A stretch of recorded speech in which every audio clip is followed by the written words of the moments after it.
Kati korjab seal kukeseeni. Ja taga üks võõras veel. Leiab, et seeni, aga me tulime jah nüüd siis Mustjärve matkarada. Ja on 2 huvitavat kalaliiki peaks olema, kuigi see on vist hästi madal järv. Harilik hink ja harilik vingerjas, nagu minu jaoks täitsa võõrd.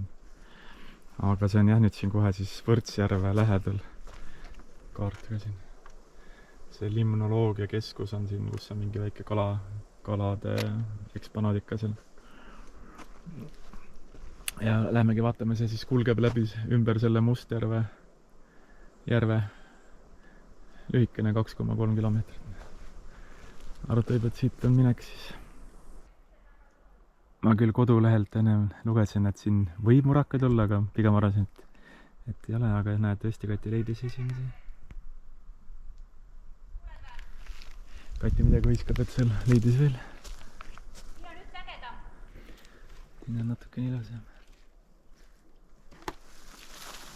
Vaata, kui nünnu see siin on. Aga üliküpsed on praegu. Tegelikult hakkabki see aeg juba mööda saama või? Jah. See lautee on siin korralik.